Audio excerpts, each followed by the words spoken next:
लगी खुद अपनी मेहमान बहुत सरफरोशी की तमन्ना मौत।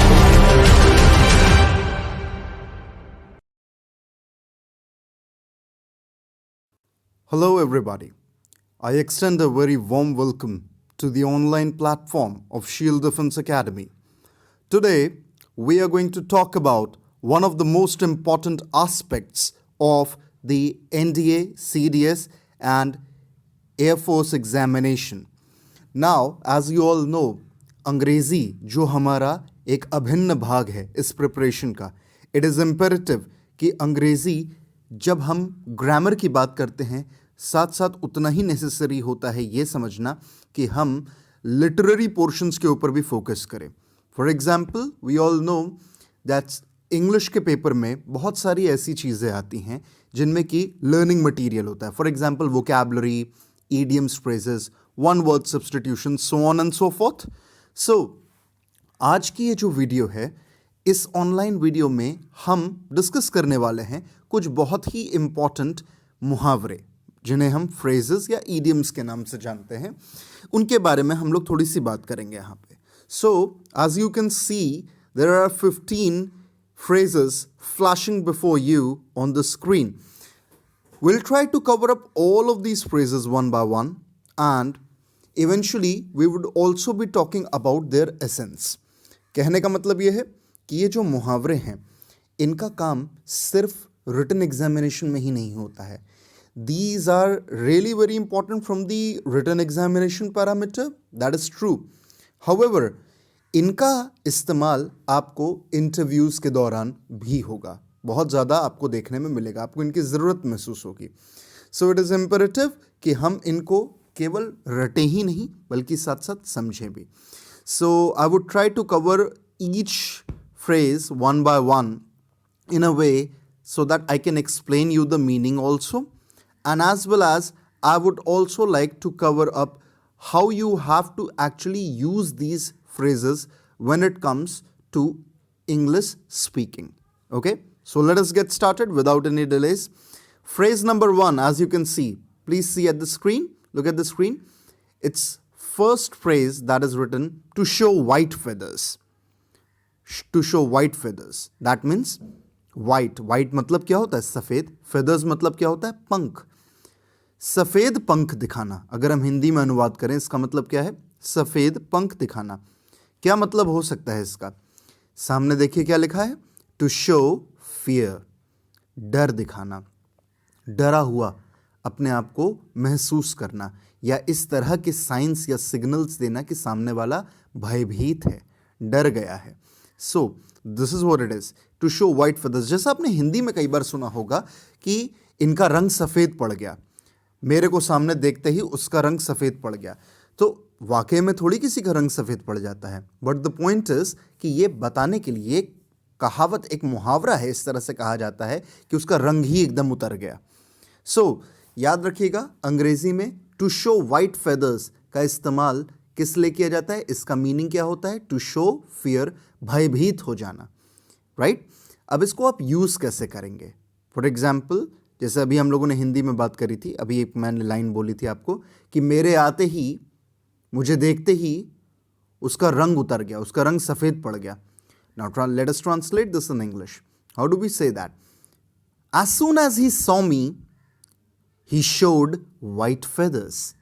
So this is how you are going to use this. इस तरह से आपको यूज़ करना है. कोशिश करिए इन मुहावरों को केवल रटिए ही नहीं बल्कि इनको इनकॉर्पोरेट करिए. किसमें? अपनी लैंग्वेज में. तो ये परमानेंटली आपको याद करने की ज़रूरत नहीं होगी, आपके दिमाग में परमानेंटली बैठ जाएगा. ओके, सो आई होप ये क्लियर रहा होगा आपको. Let's come on to the second phrase, that is a feather in the cap. Cap क्या होती है?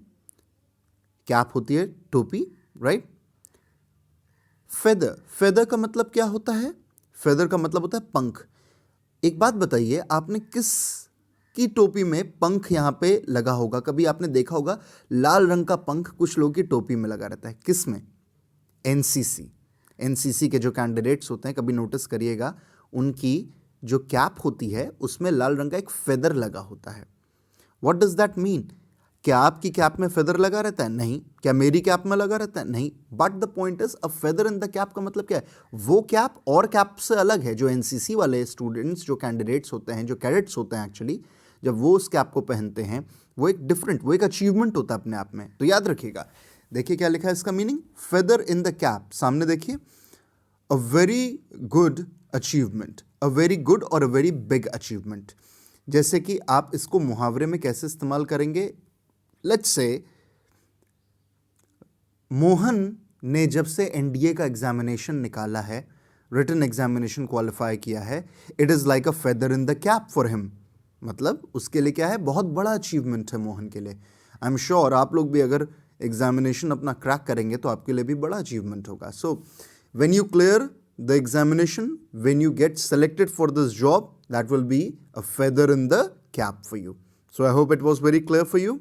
Coming on to the third one. Third one is a good Samaritan.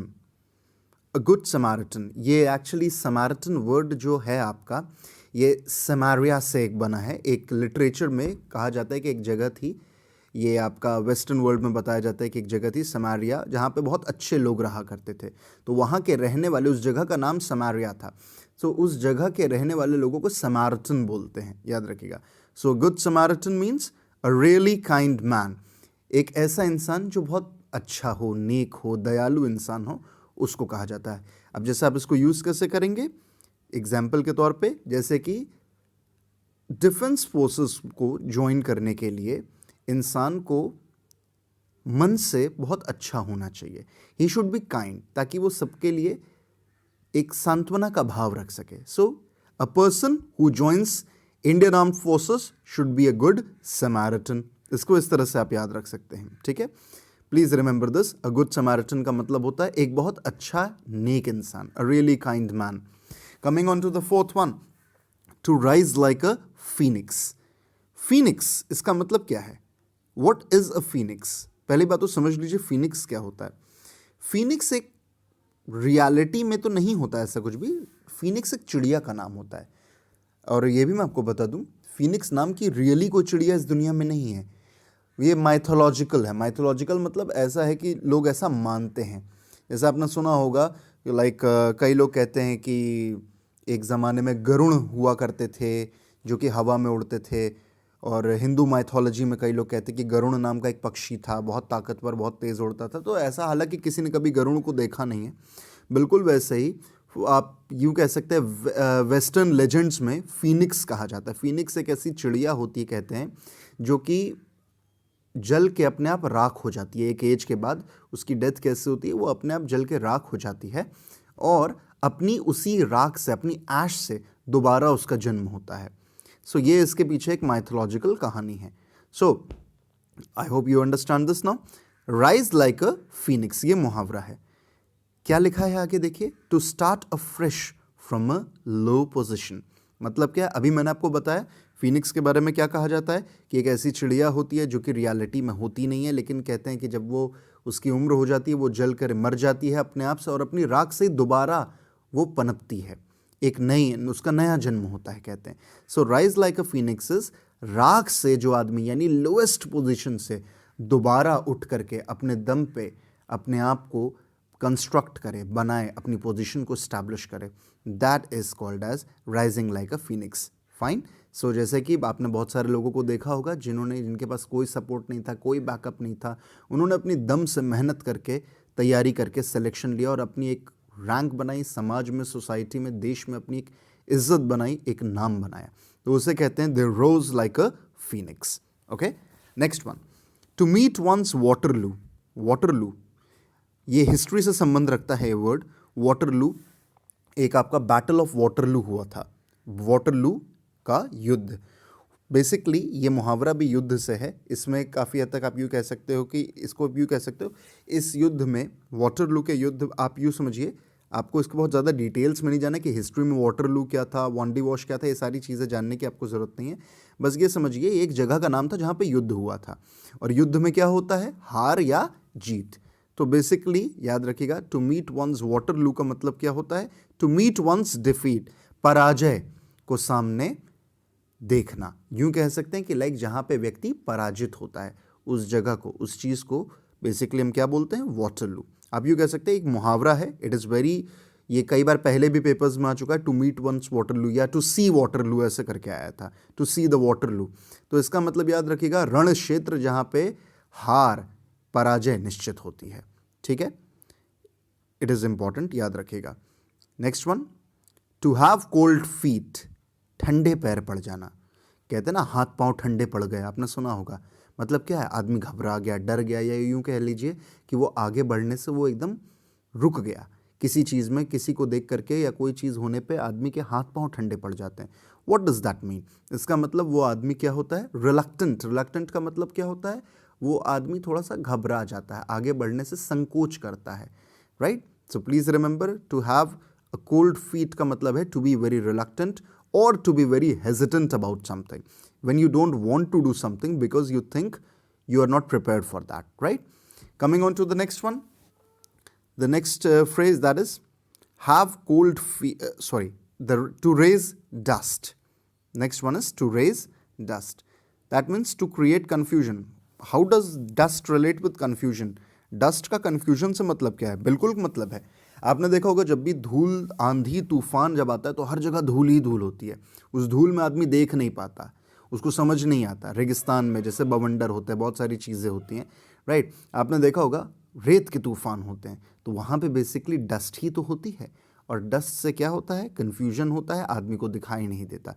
तो वही है टू रेज डस्ट का मतलब क्या हो गया आपका, टू क्रिएट कन्फ्यूजन, राइट। अब जैसे हम कैसे बोल सकते हैं, कोई आदमी अगर ऐसे जो कि बार बार ऐसे घुमा करके बात करता है कि उसकी बात से और कन्फ्यूजन होता है, राइट, तो हम क्या बोलेंगे उस आदमी को, he is in a habit of raising the dust, right. ये एक मुहावरा है। Next one, to bring home the bacon. To bring home the bacon, ये एक मुहावरा है। इसका मतलब होता है, यूँ कह सकते हैं आप इसको, बहुत सिंपल भाषा में बता रहा हूँ, बहुत ज़्यादा टेक्निकली बेकन क्या होता है ये सारी चीज़ें जाने बगैर आपको सिंपल बताता हूँ। आप ये कह सकते हैं विजयी होकर के लौटना, राइट, टू बी सक्सेसफुल। कहीं पे विजयी होकर के अगर आप लौटते हैं तो you are, if you are successful then that clearly means you bring home, you come home with the bacon, और you bring home the bacon. Next one, to carry the day. To carry the day मतलब क्या है, to win after a long effort. बहुत प्रयास के बाद जब कोई व्यक्ति विजय प्राप्त करता है, he carried the day. For example, you are preparing for defence forces, आप मेहनत करते हैं, एंड फाइनली व्हेन आपका रिकमेंडेशन हो जाता है, you would carry a day. Okay, next one, 10th, to stick to one's gun. Gun बंदूक, देखिए इसका मीनिंग क्या है, सामने देखिए क्या लिखा है, to maintain one's point against all opposition, right. मतलब to maintain one's point against all opposition का मतलब क्या है, किसी व्यक्ति को यूँ कह सकते हैं विरोधाभास, जब आप विरोधाभास करते हैं तो जिस पॉइंट का इस्तेमाल आप करते हैं, फॉर एग्जांपल अगर आप किसी बात पे आपने किसी को पॉइंट किया या उसका विरोध कर रहे हैं, उसी पॉइंट पे अगर आप बने रहें अंत तक, that is called as to stick to one's gun, right. 11th, come cap in hand. Come cap in hand का मतलब वेरी हम्बल, बहुत ही ज़्यादा तमीज़दार, बहुत ही ज़्यादा आप यूँ कह सकते हैं मैनरेबल पर्सन, मैनरफुल पर्सन, राइट। सो इसका मतलब होता है बहुत ज़्यादा अच्छा स्वभाव का व्यक्ति, बहुत डाउन टू अर्थ है। आपने एक सुना होगा, वो एक वर्ड होता है डाउन टू अर्थ, ज़मीन से जुड़े, तो ये वो होता है come cap in hand. Next one, 12th देखिए, man of iron, and I am very sure कि आपको ये समझ में आ भी गया होगा। मैन ऑफ आयरन मतलब लौह पुरुष। If you might be knowing, Sardar Vallabh Bhai Patel को basically iron man of India कहा जाता है। फिलहाल ये अलग है, ये मुहावरा है। मैन ऑफ आयरन का मतलब आपका क्या होता है, जिस व्यक्ति की इच्छा शक्ति एकदम दृढ़ हो, प्रचंड इच्छा शक्ति वाला व्यक्ति, एकदम लोहा लाट जिसकी इच्छा शक्ति हो, जिसको कोई हिलाए नहीं हिला सकता है, right, that kind of man is called as man of iron. Next one, man of straw. Man of straw मतलब आपने कभी स्ट्रॉ देखा होगा, कोल्ड ड्रिंक पीते हैं हम लोग, कई बार स्ट्रॉ डाल करके दी जाती है cold drink, you might have seen that, कि कोल्ड ड्रिंक में स्ट्रॉ डाल के देते हैं। स्ट्रॉ का क्या यूज़ होता है मुझे बताइए, सिंपल यही होता है ना, कि आप स्ट्रॉ को यूज़ करते हैं तभी तक जब तक कि आपकी कोल्ड ड्रिंक होती है आपके पास, राइट। जैसे ही आपकी कोल्ड ड्रिंक खत्म हो जाती है, what do you do with straw, आप स्ट्रॉ के साथ क्या करते हैं, आप उठा के उसे डस्टबिन में फेंक देते हैं। मैन ऑफ स्ट्रॉ मतलब क्या है, एक ऐसा व्यक्ति जिसकी कि बहुत कम वैल्यू हो। देखिए सामने क्या लिखा है, इनसिग्निफिकेंट। सिग्निफिकेंट का मतलब क्या होता है आपका, सिग्निफिकेंट का मतलब होता है आपका कोई भी चीज़ जिसकी की वैल्यू हो, इंपॉर्टेंस हो, राइट। और इनसिग्निफिकेंट का मतलब क्या होता है, जिसकी कोई वैल्यू ना हो या कोई खास वैल्यू ना हो। That is what we call man of straw, यानी वो व्यक्ति जिसकी कोई खास वजूद ना हो, वैल्यू ना हो, जिसकी कोई खास महत्व ना हो जिसका। Fine. Next, man of letters. Man of letters, letters का मतलब क्या होता है, पत्र। मैन ऑफ लेटर्स का मतलब अमूमन उसको कहा जाता है वो व्यक्ति जो कि बहुत ज़्यादा जानकार होता है, पढ़ा लिखा, नॉलेजेबल, स्कॉलर, राइट। स्कॉलर मतलब क्या होता है, बहुत ज़्यादा ज्ञानी, इंटेलेक्चुअल टाइप में जो व्यक्ति होता है, जिसको बहुत अधिक ज्ञान होता है, या यूँ कह सकते हैं बहुत अच्छा खासा ज्ञान होता है, जिससे व्यक्ति तर्क वितर्क करने में थोड़ा घबराता है।